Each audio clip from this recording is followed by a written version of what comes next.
Well, welcome to Love on the Rock. It has been an amazing time with our panelists, and we have talked about marriage, and we have talked about conflict resolution, but today we are talking all about the single life. Any single people out there, give me your best Beyonce hand wave. There you go, I see you. I am so glad you're here. This conversation is for you. But if you are not single, if you have been married for a long time, or you just, you are already with your significant other, I don't want you to tune us out, because I believe that there's somebody in your life that could benefit from some of the things that our panelists have experienced, or even just is for your own benefit. I have been married for almost 17 years, and I can tell you that there's a lot of things that they are struggling with, that they are living, that I don't even fully understand, because it is a different season, it's a different time, and the things that are prevalent now probably weren't as big when I was single. So don't tune us out. I think that this is something that we can all learn something from. But also remember that this is not just a conversation on stage. It is a conversation for everybody. So I want to encourage you to get a little scan on that QR code on the screens, or you can go to the app and ask questions and join us in the polls that we have there. And actually, we have a poll for you, and as you are answering that poll, I will introduce the cool people that are on stage with me today, okay? And our poll is, you are single until, and there's a few options for you to choose from. You are exclusively dating, until you get engaged, or until you get married. So I'm gonna tell you who's here, and then we will check on the results. Are you ready?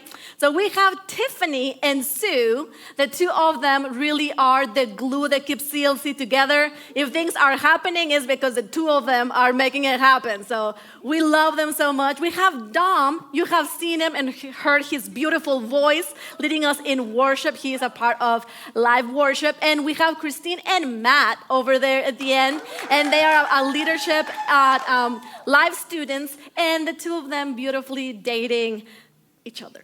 So just so you know. So, but yeah, they are fantastic people, and I am very excited for this conversation. But let's see the results of that poll. You are considered single until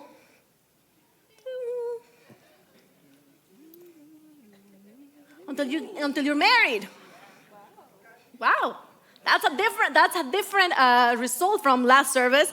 You are a little more hardcore. You're like, no, we're signing papers. We say I do, then we're married. Okay, so we're gonna start this conversation. Are you ready? Yes, let's go. So what is a benefit of being single that people often overlook? That's for anyone. You don't have to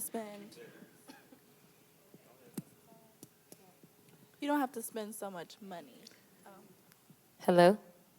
Testing? No. Hello? You don't have to spend so much time. That's what she said. Money. You don't spend a lot of money. Can you? Do we have audio for everybody? Whoa. Test 1, 2, 3. Hello? Testing. No. Hello? Here we go. Woo! We're getting hot. Okay. Right. So you don't have to spend as much money. I'll say that. Oh wow, I'm really out there. Okay. We want to hear you. Right. I would say one of the benefits of being single is getting time to spend with God individually, and then also getting time to spend with yourself individually. Because if you don't know who you are as an individual, it makes it that much harder to find your significant other.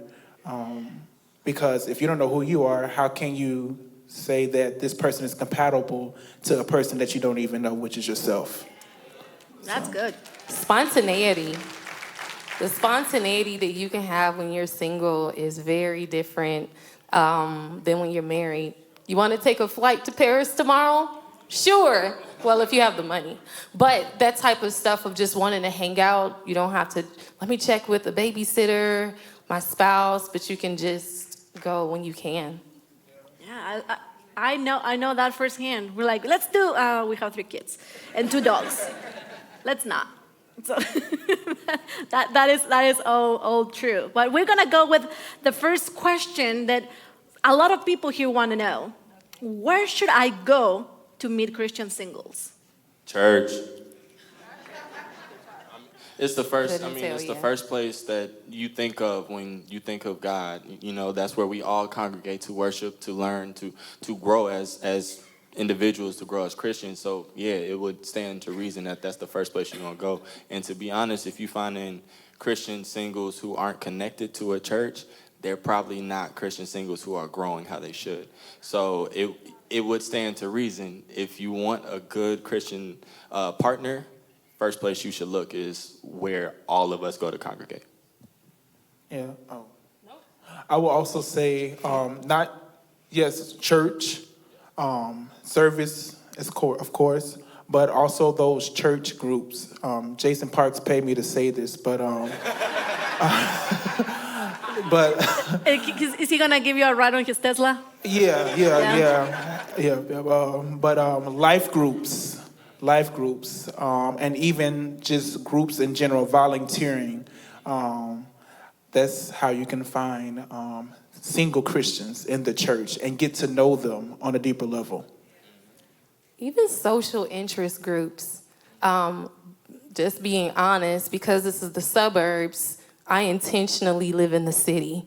I'm an extrovert. The probability is very different. And so this church is a lot of families. If I'm not going to say raise your hand if you're family, but the reality is that it's a little more challenging. So if it's not necessarily specifically in the brick and mortar of your church, don't leave your church, but you can also find a different community that kind of you would have more probability than somewhere else. Yeah. So. Yeah, and I also wanted to add that I think it's interesting that some men of God and some women of God say, you know, I'm out here looking for my man or my woman of God, but they go to the wrong places. So, like, how would you expect to be a woman of God at the club? It's like, it's not going to work.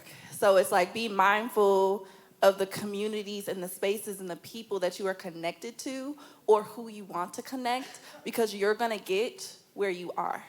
So if you go to the club expecting a woman of God, let's be serious and let's be real. She's not going to be in her word. I'm just saying. You know, like, I think that everybody said some sort of church, but I have another question from our audience that says, are there single men at church? Like, where are you at? Right? Like, did you see who was Right. waiting Don't earlier? make me have you raise your hand, because it's just very different. So you asked us the last service, you know, why aren't there as many Christian men within the church? And so I think that says a lot of why it's kind of hard to find single, available Christian men in the church. Well, you're here. Right. So the answer is yes. My experience dating in the church, though, is interesting. We talked about it in the last service, but the pressure of dating inside of the church is real. Because when you start dating in the church, you date for a week and everybody's like, so when y'all getting married, when y'all having babies. So as a man dating in the church, I'm just gonna be honest, it kind of makes me apprehensive almost, especially dating inside of my church. Because if things don't work out, then it makes things awkward.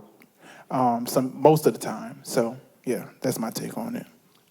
Just to kind of bounce off what he was saying, you know, there is a trope of, you know, young men not being in the church. However, it's not necessarily true.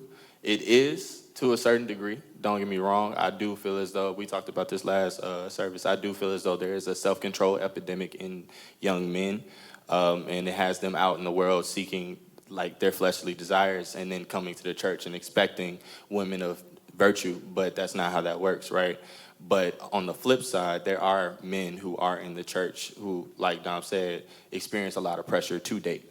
And, you know, you hear a lot like, oh, you're not dating no one. And then when you are dating someone, it's like, oh, when y'all getting married. And frankly, as someone who is dating in the church, unless you're discipling me, I don't need you all up in my business. I don't need you pressuring me, you know, to sit here and say, oh, when y'all getting married, yada, yada, yada.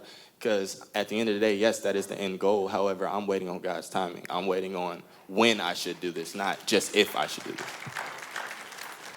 And something that I said in last service, there's also this conversation that I know some women of God who say, well, why aren't men approaching me, right? So it's like, I see the men, I see that they're single, but why aren't they approaching me? And something that I said in last service is, what's interesting too is that in some churches, in some spaces, you see a lot of women conferences. We see a lot of life groups for women or community groups for women or events for women of God. But if we're going to say where the men of God are and ask that question, it's like they also deserve a space as well. And so it's like, how is a man going to come and know how to approach a woman through God if they don't know, right? If they've lived a life of sin, and then they come to the church and they may see a woman that is beautiful and maybe Holy Spirit may say something or didn't say anything, but it's like, how is a man supposed to know? So it's also too, it's like, what I would love to see are spaces for men so that they can learn what it means to lead a home, what it means to speak, right? And what it means to prophesy, what it means to learn, what it means to be in your word. And then we can have the conversation of why women or why men, you know, can't approach. But let's see that first. I'm going to jump in real quick. Yeah. All of this, 100% agree with. However, it's very important, especially for women and for men too, but predominantly for women. We're very sensitive creatures, to not idolize going to church to find a mate. That is not why you go to church. And I think we need to understand that right away before even thinking of dating someone. I'm not going to get ready to go to church, make sure I look cute at the second row, and when he walks by, flip my hair. That's not how it works. Because then you're wasting time, one. Two, you're a fool because you know better than that. And when you know the word, you can't say you didn't know the truth because you knew it. And three, you're hurting and prolonging seasons of singleness because you know what is right. And this can be kind of controversial, but if I am a woman of God and I'm coming to church expecting the Lord to bring me a man, that's not reverence or respecting his holiness. That's me demanding. So we need to be really careful with how we approach church. We need to be careful as women what we wear to church because And I'm not promoting legalism. That's not what CLC stands for. However, I am saying that there's so much more to your spiritual life than idolizing the I do when you already have the I do of being the bride of the church. Come on now. Like, I think that we can all leave and we all got something good, right? Are you warmed up now? Like, you feel like that was good? Like, you had one service already, so we're gonna go, we're gonna end. Are you ready? Okay, I have two questions that I'm kind of gonna merge together. Okay. The first one says, how do you store the desire for sex, which is God's invention, when in an extended season of singleness? And I'm gonna pair that with, what are practical ways to handle the natural sexual desires that both men and women have? Emphasis on practical. Okay, can you repeat just the beginning part one Yeah. more time? What are the practical ways to handle the natural sexual desires that both men and women have? Okay. Well, practical, we know ourselves. And in the season of dating, we know what our triggers are.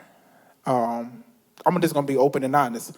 So we know if she touched me right here, we may not be 6 inches away, inviting There's no room Jesus for the in Holy there. Spirit. Right, exactly.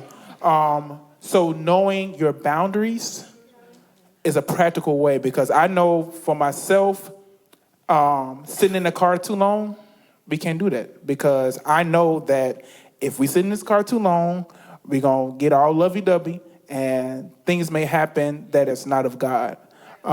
So knowing boundaries. I was going to say real quick, last service I said, if you're single, you don't have kingdom covenant privileges. In other words, if you're single, you can't have sex. Like, that's fact. That's on the Bible. Quote me. It's in there. However, it's also important to know, like what Dom was saying, for women too, even if a guy smiles at you, that doesn't mean that he wants to marry you. We need to know our self-esteem, and if you don't know who you are and you see everyone as a possible eye candy, if that makes any sense, that's a heart issue. We're very quick to point fingers at people, but we're very not quick enough to point fingers at ourselves to see what boundaries and what things we need to address. That may be a really big heart issue. Not everyone that smiles at you, not everyone that gives you a hug is doing it in a malicious intent. Sometimes it's the way we format stuff in our mind and how the world has given us this dirtiness and ickiness of sexuality. Just to kind of piggyback off of what Don was talking about, there's a certain thing that I absolutely love to practice called self-control. And when you know your boundaries, if you still don't have self-control, those boundaries don't matter because you're going to cross them anyway. So what you should do is set up disciplines or walls before you even get to those boundaries. Set up practices that keep you from even getting close to those boundaries. And that is what's going to kind of keep you from that, what the Bible calls the snares of death, right? The fear of the Lord is the snares of death. If I'm fearing the Lord, I'm revering him, it's because I want to be close to him. I don't want to leave him. And guess what? God is way far away from where a boundary is, right? So you need to stick as close to God and as close to what he wants as possible. So one thing that we do is we're never alone. And if we're ever alone, it's not for long. It's not for long, because I know I lived a life. I know exactly what I'm capable of. And I know exactly how I can manipulate a situation. And I wouldn't ever want to do that to her, nor to me, nor to God. That's the first thing. So because of that, it is very mandatory and very necessary that you set up disciplines that keep you from even getting close to those boundaries in the first place. So I'll give like practical ones that I know. So like curfews. If you know by 11 o'clock you're sleepy and you also start thinking other things, you should leave before that time, right? And versus that time itself. Another thing is also knowing your boundaries, right? But communicating them. So not just keeping it to yourself, not keeping it to your friends, because when you're in the room with someone that you are dating, if they don't know, then how can we help each other, right? And so communicating your boundaries as well and being really honest. Yeah. Being really honest about that and honest with yourself. So that's definitely really important. One more. And all those things. I think also, as you get older, I think the identification part helps too, because sometimes you don't know until you're up against it. So you could think you are strong and all that stuff, but you've never dated before. Then you get with someone and they're kind of fine, and it's like, oh man. And so then you're feeling your body have all these reactions, and if you don't have a clear understanding, you will think all of it is sin. And so, one, it is natural if your body feels something. And I think that part, like a lot of Christians, I can specifically say for girls, like teen girls and women, sometimes when you don't understand the difference between sensuality and then sexuality and then just feelings, you will put all of it as sin. Mm-hmm. But congratulations if your body responds. You know what I mean? Like, that is something that God naturally gave you. But learning how to first identify your body to then, okay, how those practical steps. But if you think everything is sin, then you will walk in shame about everything, and you will not discover yourself. and how you are wired. And it has nothing to do with, say, like masturbation, but just the basics of how your body was made by God. You will just read all of it, and you would, well, my husband's supposed to self-discover. That's not fair. Like, God told you to steward yourself. So just the differences of, as you get older, learning early on, like, everything is not sin. Have your boundaries, have the practicality, but God also made us as sexual beings. So you touched on something that I was actually about to ask. What about if you don't have a person, right? You don't have a boyfriend, you don't have a girlfriend, but you have plenty of time at home alone. How do you manage practically to keep a God-honoring sexual life when you're alone, like you're not having sex with a person? So just to kind of touch on that, one thing that I used to suffer from that, right? When you get free from sexual immorality in such a heavy level, and most of my men understand exactly what I'm talking about. It's all over the internet. You can access it anywhere. When you come from that and you're finally free from that, your body does not respond. It's like having withdrawals, right? Like, it's going from having an addiction to having withdrawals. And the only way that I found that you can truly negate it is by spending time with the Lord, right? The more time you spend with the Lord, the more your flesh dies. And that's the only way you're going to actually defeat that. And I will always also say having accountability partners. I have a lot of men in my life that I go to for help in those areas, especially when I feel like my flesh is getting weak. Being able to talk to them and them giving me some encouragement, and I think that really helps out as well in those moments. Calling them right away in those moments, not waiting till the next day. Calling them right away in those moments helps. Yeah. And even confessing after, Yeah. like confessing to them, and of course to God most importantly, but confessing to them, because in the next time you'll say, oh, I'm about to be for example, I'm about to be by myself for hours, and then they'll say, wait, hold on, remember last time? So they can check you. Right. That's good. That's good.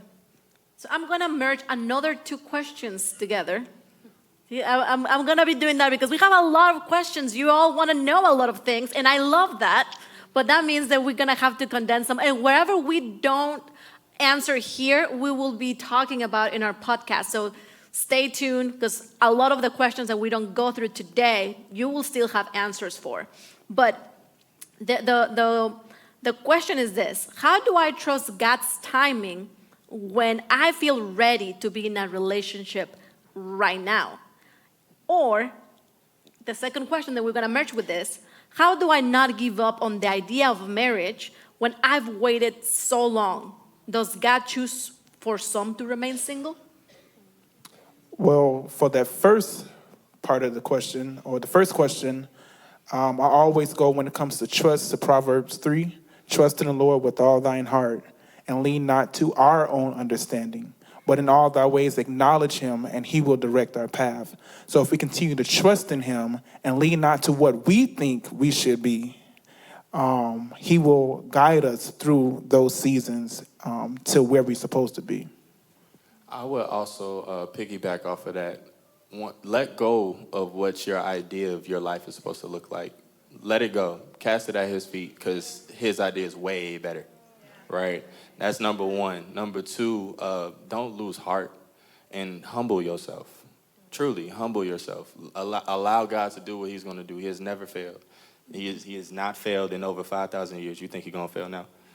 Like, let's be real about that. So, and another thing, yes, he delights in every detail of your life. And if you are to remain single, guess what? He has a whole lot of details he's delighting in. He has a whole lot of things he wants you to do. And you should focus on that. You should focus on seeking his face, not seeing what's in his hand, right? Don't idolize what he has. Instead, he should be your only thing that you're idolizing. He should be the only thing that you are truly worshiping, right? Because we worship with our lives, we worship with our heart. You don't just worship when you come in here and sing. You worship with everything in what you do. So when you start feeling upset or start feeling like you're ready, that's pride. Trust me. Because when you truly ready, you're not going to feel like it. That's 100%. When you are truly ready, you don't feel like it because God has finally exposed so many things in you. You're like, oh, I'm sinful. Oh, I'm broken. And he's like, now you get it. Right? So understand that. So a lot of us want to know, can an older person, never married, find love in church? So many challenges and limited pools of others making dating and marriage limited at an older age. How do I remain hopeful? And I know that you're all looking very young, we have different ages, but I think that you understand the urge and the desire that can have a person that is in the 20s, 30s, 40s, 50s, 60s. Yeah, I would first, and thank you to acknowledge that it is not the same in reference to social pools that it is when you get older. And so acknowledging that one, it's not easy. Like, no, it's not easy when you're younger, but also acknowledging like it is not easy when you're older to say find that and how and where to go. And so one thing that I think is a challenge and twofold is that the times have changed, or even how you meet someone. But if it's like, your mindset is no, it has to be exactly like this too, how it was, it could also be hard to even find someone. So like, if you think that the church, like my church is where I'm supposed to, but then you don't see those options, well then you'll become hopeless and then not try something else. And so I think even if as we get older, I constantly think of this reminder, how can I keep good habits as I get older, that I'm flexible? So it's easy for me to be social and to go and hang out wherever I want now, but I can get stuck in my ways and feel like, well, I have my friends and that's it. And then life will change again. And then here I am as I am going into another season. I don't have community. So in those seasons, just being open, like I know some people are like, I will never do online dating or eHarmony. It's scary, but just if you just do something a little outside of your comfort zone, I think that would really help to be hopeful. And then on the woman side, from what I've heard a lot, and even in society, it's hard as a woman as she gets older because men, their like interest gap grows, that they just kind of like tend to go younger and younger. And it's not the same for a woman, unfortunately. So I think, again, these acknowledgings of we don't have all the answers, but an openness of trying to find different unique ways to continue to get in new community if it's not happening in this same one. While also, I would just say boldly to the single men, give women your age a chance. Give them a chance. Like, some women are more flexible than you think. You know what I mean? To do that. We all have our preferences. Or flexible and I like it the way that they act, though. More than they act and be willing. But, the norm is to go younger. But just think about it. Just real quick. It's just kind of on my heart to say something real quick. God's limitless power is made perfect in limitation. So just to encourage you, it does not matter what your circumstances are. It doesn't matter what biology says. None of that matters because he created all of it. He can break the rules for you. Yeah. Understand that.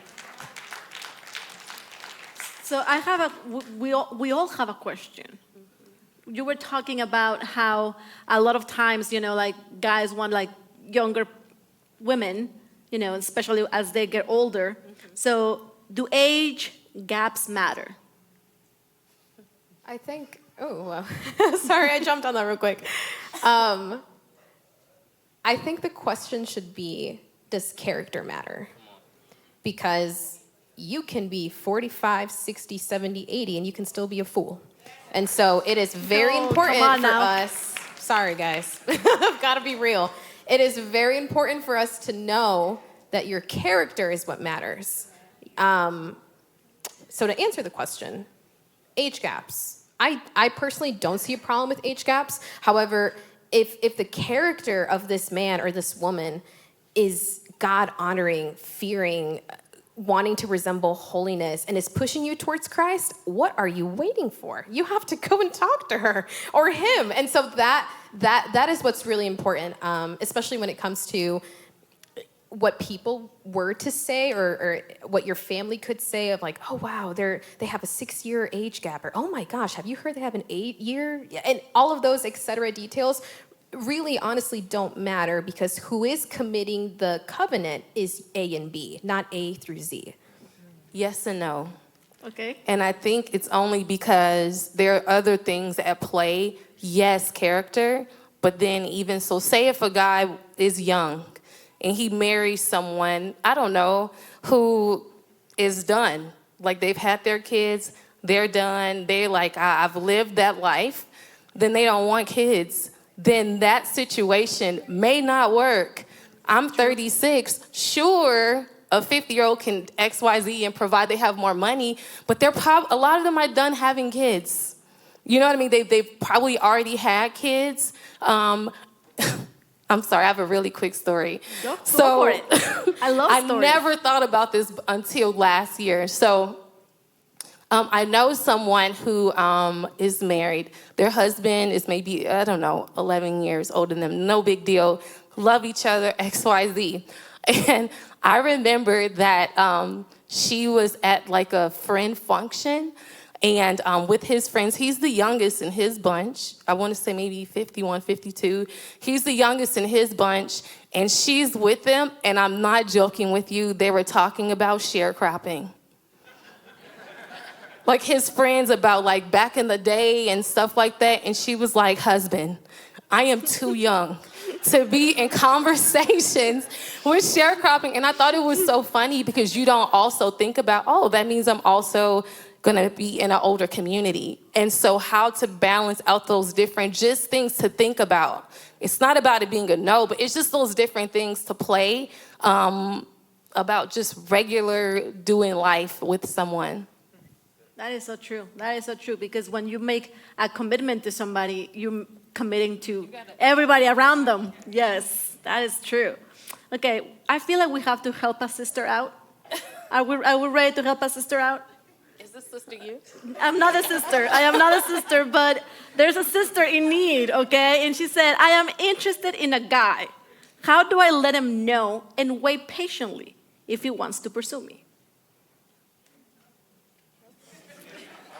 I've talked enough. Let's help my sister out. Just wait. Just be patient. Because again, if you step outside of God's will, then it's on you. It's not on him.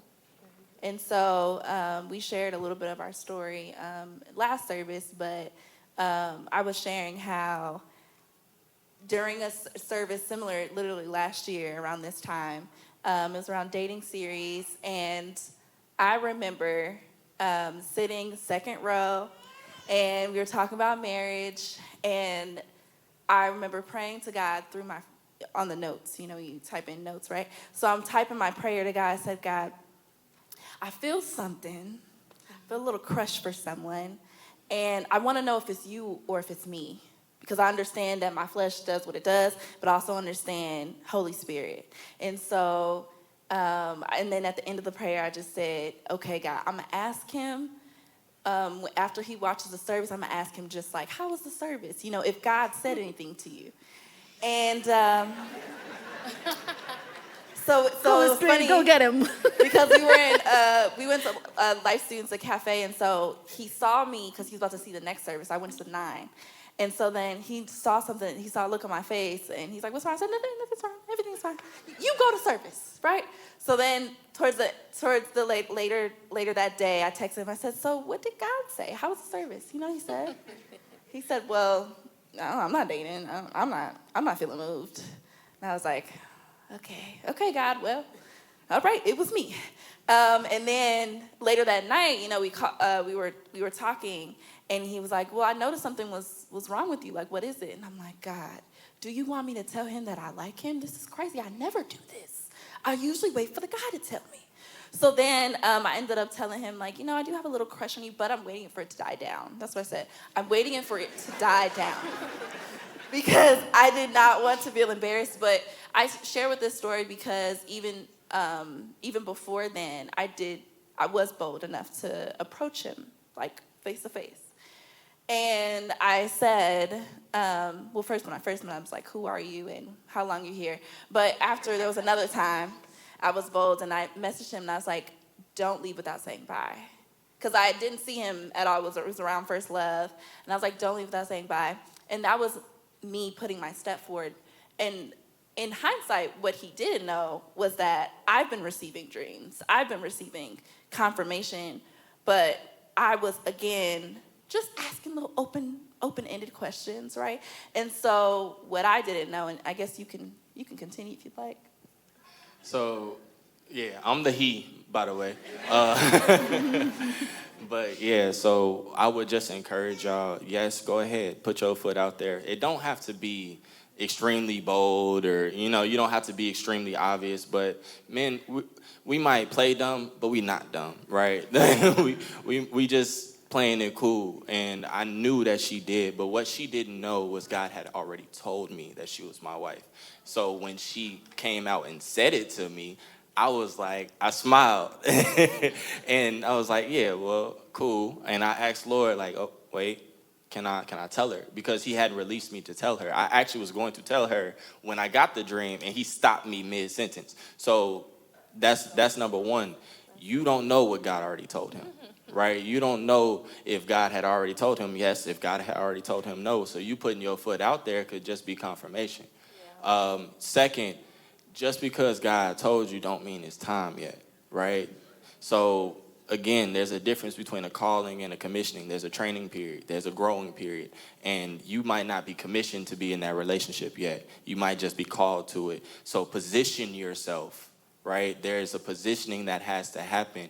Like if I'm called to be a disciple of Christ, he calls me, guess what? I still got to get up and I got to be next to him. I got to learn from him. I got to grow with him before I am commissioned to be the disciple in the world, right? So that's kind of what I would say to you. You should definitely be okay with stepping out, but be reserved with how far you go.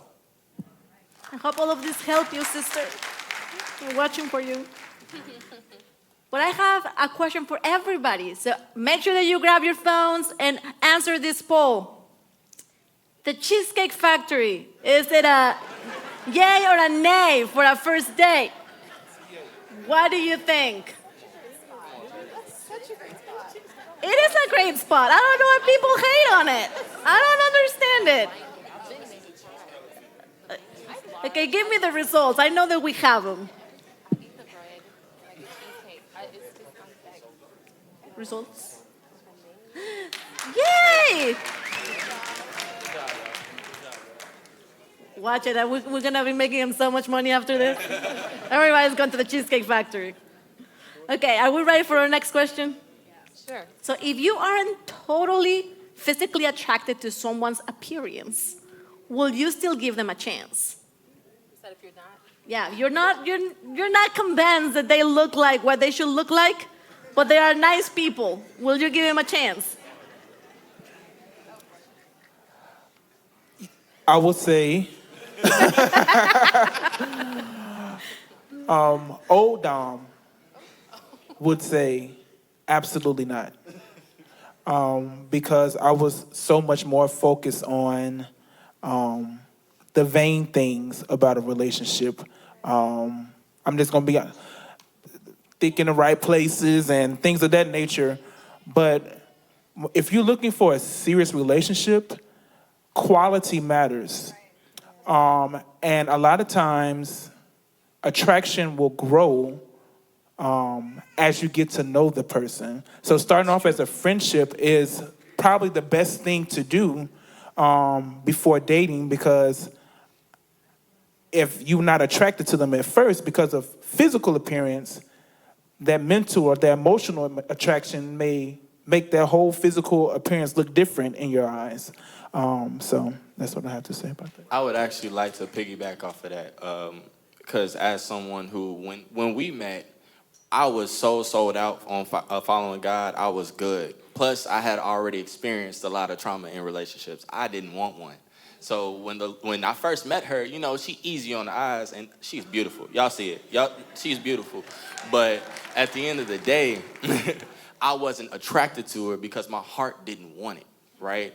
And I do want to speak to the other side, to those who are Christians who are following Christ. You know, you might not be attracted to the person because your heart don't want it yet. Your heart isn't there yet. You are so sold out for God, and that's a perfect place to be, because when God brings it to you and you upset, because I woke up from that dream upset. I woke up like, Lord, for real? Now? At all times now. We in a rhythm. And he was adamant. He confirmed it over and over and over. And then my heart said, Lord, okay, if this is my wife, give me the attraction for her. That's a dangerous prayer. I'm going to let y'all know that right now. But it was so worth it, because now, over time, you know, getting to know the many different parts of her, it was like, oh, this is perfect for me, right? This is exactly what I needed. So just because you find a diamond and it got a little dirt on it, got a little smudge on it, don't mean it ain't a diamond. Okay. That's right. So my next question for you is, how do you feel about dating multiple people at the same time? Now you're trying to figure out which one is gonna be. So let's bachelor style. Dating or going on dates? Dating.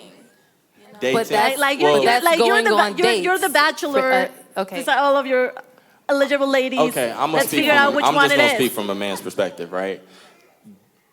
I don't like it because you're taking the choice out of God's hands and trying to put it in yours, right? You're trying to seed multiple, like you're not putting all your eggs in one basket. Well, God's supposed to have all your eggs in the first place, right? So relax, relax. You going out, you spending money on dates and whatnot.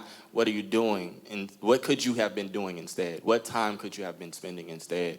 And frankly, why are you wasting their time? Like, honestly, because you're going to go 5 dates with one person, 10 dates with another, and then choose the one that you ended up going on 15 dates with. Now you done wasted two people's time. It's not fair to them either. So I would recommend that you don't, from a man's perspective. I know what God can do in any situation, but don't make it hard on him. Make it easier on him, and really keep yourself as consecrated as possible. Yeah, that's good. Yeah, I would also like to say no to that question. I have a past of doing that. Like, I had a roster. So no, seriously. I had a roster. So if Not too much. Number one, I'm redeemed. God has saved But y'all me. know. But no, I'm being serious, because there may be someone that may have a roster. And so, like, I had a roster. So if number one wasn't available, or whether it was emotionally available, or if they wasn't physically available as far as dates, I would go number two, number three, right? What I noticed and what God was telling me was that I was trying to fill a void. I was trying to feel accepted, feel loved, but I didn't allow God to fill me up. I allowed other men to entertain me and to say these things, and though it sounded nice, it didn't feel nothing. It was a waste of their time, money, and also my time and money, and that put so much delay. And it was actually really funny, because last year around this time, and I remember telling this to Matthew, but around this time, I remember meeting someone. They're like, oh, I would take you out on a date, and this is when we were friends. But I was like, yeah. He's like, yeah, I'm gonna take you on a date for Valentine's Day. I was like, oh, okay. He was like, rooftop, all these things, right? And I woke up on Valentine's Day, and I was hearing an alarm, like sirens. And I'm like, is a police out there? Because I was living in the city at the time. No cars. There was no ambulance. But what that was God saying, time is up. We're done. We're done with this. Because you got to be careful, especially if you're let's say you're entertaining other people, but also you're literally in the same room as your God-ordained spouse. You're in trouble. Because if you entertain all of these other people that are trying to give you all these things, then you are going to be in a season of delay. You could delay yourself in years. So you have to be very careful. And so the short answer would be no, because you'll be wasting your time and their time. I think what is attractive to people with that is because it is a way to protect your heart. And so I think that is the thing and that's something that the world even says, yes, long ago with courting and this person presents themselves in this, but I think when it comes to a believer, you could be trying to protect your heart. And so that roster situation is that, and another way to maybe act that out is just asking God for wisdom and discernment.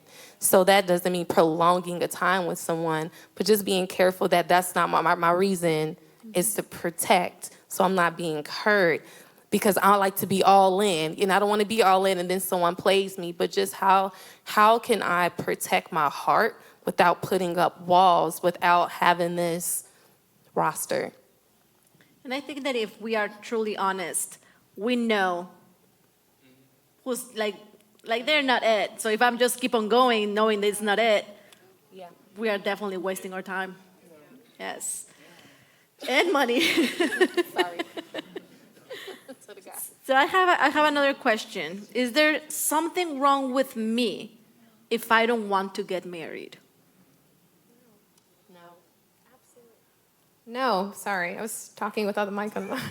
No, absolutely not. To be frank with you, there has to come a point in your spiritual walk when the Lord has to tell you specifically, according to your purpose, why you don't desire to get married. Is there something wrong with you? Of course not. The Lord knows the desires of your heart. That's in Psalms. If it goes according to what he desires for you, it will be done in his time. However, if you don't desire to get married, that doesn't mean that you're broken or that you need to fix something within your life or the pressure of people are kind of cradling in your ear, telling you, hey, what are you doing? What's wrong with you? However, you should feel blessed and favored because not a lot of women experience that, and men too. But the way the Lord is going to move you in different avenues that marriage couples can't really go in those avenues is going to be great because you're also learning how to submit your life 100% to the Lord. And hey, maybe along the line you will have a desire to get married and then the Lord will align those paths together for you to meet a mate. But if that is not your desire, I surely can guarantee you that that's nothing that you should be worried about. Yeah. What if you don't want to get married, but you do have to have you do want to have a boyfriend or a girlfriend? That's Like it's just like I just don't want The to devil sign, is a and lie. I do, yeah, but like, I don't want to why? be alone either. And that question, ooh, Soul Smiley, I'm about to go off. I'm Covenant excited. benefits are covenant benefits. If you want to date, then what is the purpose of dating? What is the purpose of marriage? Why do you want to date? Do you want to date just so you guys can be companions and cohabitate together and save money on rent and live together and play house? Or do you really want to fulfill the purpose of marriage? If you're going to play house, you're wasting your time. Key right here, Samson. Let's go back to the Bible. I feel like, let's talk. Samson saw a woman, someone go to 1 Kings for me, but saw a woman, this is the first woman, can't remember exactly, specifically the name of this town, or in Spanish they call it pueblo, but he went and he saw this woman, right? And again, physical attraction, it's hard and it comes with a rushing feeling, and that's great, but the physical attraction cannot be the sole reason why you want to date someone, because that infraction, the feeling of the chemicals going through your body, that's temporary, because when you really see their ugly side and you see them upset, hungry, hangry, and with a bad breath, you're going to have a lot of different opinions about that person. However, and then we go back to Samson again. Let's stick with me. Samson again, he meets the prostitute. This is the second woman that he meets. Again, men, y'all know how it is like. And women, we know exactly how that is like. You fall into the trap of lust versus love. And then finally, Samson met Delilah. And then we know the story from there, but we often forget about the two women prior to Delilah. So in this case, is it okay to date someone just to date someone? Temporarily, you're going to be hurting yourself And maybe you can run to a different relationship and a different relationship, but you're going to be spreading this hurt and this chaos and this destruction spirit rather than being a blessing to someone else's life.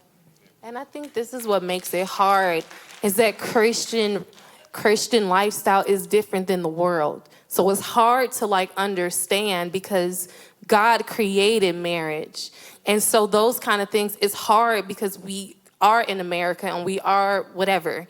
But we don't even realize when we take those applications. So it seems harsh to say, don't date. But it's because what God created within his kingdom, this is what it is. And here we go, trying to pull in society into God's kingdom, and then it gets tough.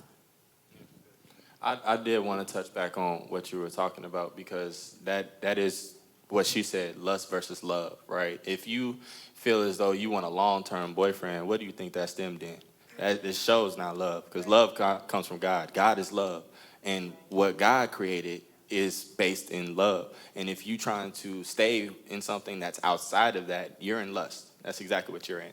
You are lusting from your own fleshly desires, from your own heart. Right. And one thing that we need to understand is our flesh is louder than God. Wow. Always, always. The things that you feel will be louder than what the Lord is saying every single time. That's why his voice is a small, still voice. It's in that small, still wind. I think about when Elijah went to the cave, and first there was an earthquake, then there was fire, and then God's voice was in the wind. Guess what? There was shaking, and then there was purification, and then God spoke to him. That's what you need to understand. You go through those seasons, and then God speaks to you. But the entire time, he stayed in the cave. He didn't leave the cave. Don't leave the cave. Don't step outside of where God has you. Please, don't step outside of where God has you, because the enemy going to sweep you up every single time. So how do you move on with a new relationship, man or woman, if there is past hurt? You need a heart rehab. You really do. Yeah. And I'm going to be real with you guys. Speaking from a personal standpoint, being in a former relationship and having to heal these past 2 years of what that was like really made me realize that running from one relationship to another with hurt and baggage is one of the worst things you can do, because you can idolize a man or a woman into becoming, you could say, the caregiver and the healer, when the Almighty is just waiting for you with open arms. And so when it comes to healing, if you don't have the fixer of all things heal your heart completely and prepare you for dating, you won't be even ready for when you have the opportunity to date. Dating is not just when you feel it or when your horniness is up. It really is a preparation. Same thing, this can sound kind of heavy, but I said this last service, but the last thing I want to be is a rock in someone's shoe rather than a rock for them to lean on. And so if we don't prepare ourselves for dating, and for marriage and for what's to come, even with children, we really won't be representing what the Lord has created a covenant to really be like. Yeah. Well, we have one last question. I wish we could just stay here all day. Just bring us lunch, we keep on going. But last question. Any advice for singles listening today that might be thinking, what's wrong with me? Nothing. Nothing is wrong with you. Absolutely nothing is wrong with you. Christ died for you before you even knew he existed. Why do you think something is wrong with you? If he died for a sinner, it's because he knew you and he wanted you and he's bringing you toward him. So there's nothing wrong with you. And honestly, to speak more to the other side of that, that's nothing but the enemy speaking to you. That's nothing but the enemy talking to you left and right. I'm a suicide survivor. I get it. I do. I understand. Depression is a real thing, and I know the church doesn't like to talk about it, but it exists. It's a silent killer. It really is. It's a silent killer. And I would speak to you and say that that's nothing but the enemy trying to bring you out of the calling that God has for you. That's it. That's all. So help you. Just continue to get in God's presence, get in His Word. Place your identity in Him, because when you identify with Him, guess what? Everything else doesn't matter. It all falls off. That's exactly what it does. It all falls off. He purifies you. He brings you into a place where now you're confident in who you are. And trust me, that's actual true humility. I'm confident in who God made me to be, and I am humble enough to let Him take the wheel. I'm humble enough to stay exactly where He has me. I'm humble enough to be single because I'm chasing Him. I'm ready for whatever He wants me to do, not for what I want to do. And once you get to that place, when you start to look in the mirror, you start to see Christ. And that's going to be a wonderful thing for you to experience. Anybody else before we wrap it up? I said this in the last service, just to encourage singles, that God sees us, regardless of your age. You don't have a scarlet jacket letter or letter on you, like if you've been divorced, or that you now, people have to pity you because you're widowed, or you've just been just not having the opportunity, or you feel that you're invisible, but that God sees us. He knows you. He knows you inwardly, and He knows you outwardly. And so even when you feel maybe abandoned or not alone, it's just like you said, it's the very opposite. And so again, just to encourage the heart, if no one else knows you like He knows you, and He sees you, and He loves you. Yes, God sees you. Aren't you glad for them? Yes. Let's give it up for. Thank you so much for all of your vulnerability. Thank you for being so open and so honest. We appreciate you guys. God sees you all, and God loves you, and He has wonderful plans for you. And as we close this service, I just want to remind you of a couple of things. And the first one is that we are starting our all church campaign. We all are going to be the same type of life groups together starting next week with our new series, Like Jesus, where we're going to be talking about how we want to be more than just followers of Jesus. We want to become disciples of Jesus. We want to be people that look and act and speak like Jesus. So it is going to be a wonderful time where we all together are going to be learning the same thing here on Sundays, but also in our individual small groups. So if you have not signed up for a live group just yet, make sure that you do that today. So Pastor Jason is going to be in the lobby. Go and see him. Let him show you all of the different live groups that we have available in the different times. And if there is not one that actually works for you, maybe you can start one. So let's just all get together and walk together in becoming more and more like Jesus. And then the other thing is Live University is starting again in March. You don't want to miss it. If you want to deepen your faith, if you want to grow more in what God wants you to grow, we're going to be talking about prayer. We're going to talk about how to interpret the scripture. And my favorite and the most amazing class that we're going to have this time around is the class that Ari and myself are going to be teaching on how to have a balanced life. It is going to be a wonderful time as we go deeper and deeper into the Word. So make sure that you are signing up for those classes. Those classes will be happening on Tuesday nights, and you don't want to miss it. If you really want to get deeper in the Word, that is the way for us to do that. Now, if you're ready, you can stand up, and I'm gonna give us the blessing. We're gonna ask our altar team to come to the front, and if you have any type of need, it will be our privilege to pray with you today. Are you ready for the blessing? Now may the Lord bless you and keep you. The Lord make His face shine on you and be gracious to you. The Lord turn His face toward you and give you peace. In Jesus' name, amen. We will see you. Love you.